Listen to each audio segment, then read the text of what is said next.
श्री गुरुपादुकाभ्यां नमः. परमपूज्य स्वामी प्रज्ञानंद लिखित ओंकार स्वरूपा सद्गुरू समर्था या ग्रंथाचं वाचन आपण ऐकत आहोत. आज ऐकूया या ग्रंथातील प्रकरण 4 ओंकार स्वरूपा सद्गुरू समर्था याचा भाग 9. वाणीच्या द्वारा, दृष्टीच्या द्वारा, स्पर्शाच्या द्वारा आणि अवलोकनाच्या द्वारा वा स्मरणाच्या द्वारा सद्गुरू सत्ता त्या शिष्यावरती, त्या भक्तावरती कृपेचा वर्षाव करीत असते. एखादा शब्द बोलून जातात आणि तो शब्द हृदयामध्ये आपोआप शिरतो. नजरेला नजर मिळाली, आपोआप जी चकमक घडायची ती घडते. नुसता मस्तकाला स्पर्श केला सद्गुरूंनी की आपोआप ती शक्ती संक्रमित होते. तत्क्षणीच संक्रमणाला प्रारंभ होणं ही किमया आपल्या बाबतीत घडली आहे का? आपण अस्वस्थ का? हे संक्रमण जे व्हायला पाहिजे होतं ते सद्गुरूंच्याकडून आपण स्वीकारलेलं असत नाही. कृपा होत असताना, अनुग्रह घेत असताना सुद्धा आपली वृत्ती बहिर्मुख असते आणि आपण सद्गुरू कृपेच्या वर्षावामध्ये आपले संकल्प विकल्प आड घातलेले असतात. कसल्याही तऱ्हेचा संकल्प विकल्प न करता शरणागत होऊन सद्गुरूंच्याकडे प्रार्थना करा की माझ्यावर आपला अनुग्रह असावा. तत्क्षणी समाधीचा डोल लागतो. मामांच्या चरित्रामध्ये कथा आहे की नाही? विठ्ठलराव जोशींनी स्वामी स्वरूपानंदांच्या अनुग्रहाचा कागद मामांच्या मस्तकाला लावला. मामा त्यावेळेला गिरगावला होते, ढवळे प्रकाशनच्या कार्यालयामध्ये. तर त्या कागदाचा स्पर्श झाला आणि मामांना 3 तास समाधी लागली. दुसऱ्या माणसामार्फत आलेला कागद. संकल्पशक्ती किती प्रभावी काम करत असते हे पाहण्यासारखं आहे. सद्गुरूंनी संकल्पपूर्वक पाठवलेले आशीर्वाद आहेत कागदातून. मस्तकाला स्पर्श होता क्षणीच मामांची 3 तास समाधी लागली. हे गुरु शिष्यांचं नातं आहे. हे आंतरिक नातं आहे. बाहेरच्या उपचारांनी ते प्राप्त होत नाही. ज्याच्याजवळ अशा तऱ्हेचं संक्रमण करण्याची शक्ती आहे त्यानं गुरुपदी विराजमान व्हावं आणि ज्याच्याजवळ ही कृपा झेलण्याची ताकद आहे त्यांनी शिष्यत्वाचा हक्क सांगावा.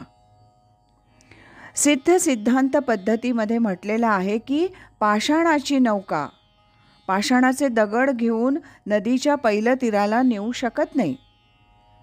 हेच तुकाराम महाराजांचं वचन आहे. दगडाची ती नावं दगडाची केवळ, ती काय दगड इतरा तारू जाणे. आधीच दगडाची नाव, त्यात आणि दगड भरले आणि त्या नावेला सांगितलं की हे बये, या सगळ्या दगडांना घेऊन तू पहिलं तीराला जा. तुकाराम बुवा म्हणतात, ती काय दगड प्रगती करणार आणि घेऊन जाणार सगळ्यांना. तुकाराम बुवांचं हे वचन सिद्ध सिद्धांत पद्धतीतून आलेलं आहे. आता दगडाची नाव पहिलं तीराला जाणं याचा सांकेतिक अर्थ असा, माया नदी पार करून जायचं आहे.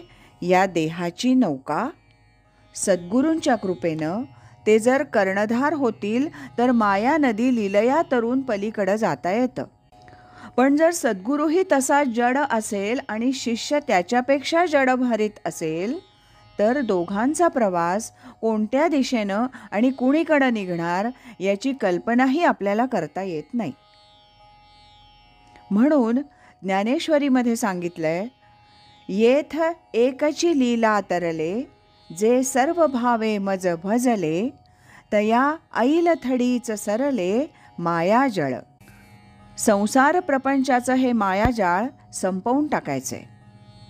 ते श्रद्धेनं, शरणागतीनं, विश्वासानं अशा सामर्थ्य संपन्न सद्गुरूंच्या निकट आले. सद्गुरूंनी त्यांच्याकडं नुसतं कृपाप्रसादानं पाहिलं. नदी पार करून जावं लागतच नाही. ऐल तटालाच तुम्हाला मुक्ती मिळाली असा चमत्कार सद्गुरू करू शकतात. जया सद्गुरू तारू पुढे, जे अनुभवाचे कासे गाठे. जया आत्मनिवेदन तरांडे आकळले. आत्मनिवेदन करणं म्हणजे त्या सत्तेशी एकरूप होण्याचा प्रयत्न करणं. परमार्थामध्ये खरं म्हणजे मिळवायचं काही असतच नाही. जे जे अज्ञानानं श्रमानं आपण पकडून ठेवलेलं आहे ते सगळं गमावून टाकायला तुम्ही तयार झालात की आपोआप परमार्थाचं विश्व ते उजळायला प्रारंभ होतो. मग सद्गुरूच्या चरणाशी जाऊन तुम्ही स्वतःचंच नाद करण्याला सिद्ध व्हा. ज्या 5 महाभूतांचा गोळा बनून हे शरीर आलं ती 5ही महाभूतं सद्गुरू सत्तेत विलीन करून टाका. मनानं संकल्पानं हे करता येतं. 4 देहाच्या पलीकडे जाण्याची साधना करा. आपोआप सोहम सिद्धी प्राप्त होते. त्याला सोहम सिद्धी असं म्हटलेलं आहे. हे कुणाला जमतं? ज्ञानदेवांनी सांगितलं, पूर्वजन्मीचे जे भ्रष्ट योगी आहेत, काही त्यांच्या जुन्या साधनेमध्ये थोडा व्यत्यय आला, काही राहून गेलं, ते पूर्ण करण्याकरता जेव्हा पुन्हा जन्माला येतात, अशा भ्रष्ट योग्यांच्या बाबतीतच सद्गुरू कृपेचा स्पर्श होताच. नुसता स्पर्श झाला रे झाला की ते सिद्ध मार्गाला लागतात. सिद्ध मार्गावरती त्यांची वाटचाल सुरू होते. ते पुढे जातात आणि त्यातूनही समजा कुणी साधना करता करता देहत्याग करायची पाळी आलीच तर ज्ञानदेव आश्वासन देतात, नव्या जन्माला हे तारण असतं. कर्ज काढण्याकरता जसं तारण ठेवतो तसं या जन्मात केलेली जी साधना असेल ती साधना पुढे याहून उत्तम दशा प्राप्त होण्याकरता तारण म्हणून आलेली असते. मग या जोरावर या जन्मात नाही तर पुढच्या जन्मात, पुढच्या जन्मात नाही तर त्याच्या पुढच्या जन्मात तुम्हाला पूर्णपणानं त्या परमसत्तेकडं जाता येतं. ही किमया सद्गुरू करतात. मग आता आपण काय करायचं? एवढा सगळा जर हा किचकट विषय झाला असेल, आपण काही भ्रष्ट योगी आहोत असं स्वतःला म्हणवून घेण्यात काही अर्थ नाही. आपण संसार प्रपंचामध्येच लडबडलेले 84 लक्ष योनी प्रवास करत असताना तोच संसार प्रपंच, तीच भांडणं, तेच तंटे, तोच प्रपंच, तीच मुलं बाळं, त्याच व्यथावेदना घेत आलेलो आहोत. आता काय करायचं? मग त्याला उपाय सांगितला की अर्जुना समत्व चित्ताचे, तेची सार जाण योगाचे, जेथ मन आणि बुद्धीचे ऐक्य आथे. साधना करणार आहात? करा. सद्गुरूंच्या मार्गदर्शनाखाली करा. त्यांनी दिलेली साधना उपासना तीच करा. संसार प्रपंचामध्ये सतत भरकटत असणारं जे मन आहे त्या मनाला आधी आवर घालण्याचा प्रयत्न करा. चित्त स्थिर झालं पाहिजे. आधी चित्त शुद्ध करा, मग ते आपोआप स्थिर होतं. आज इथेच थांबूया. यानंतरचा भाग पुढच्या वाचनात ऐकूया.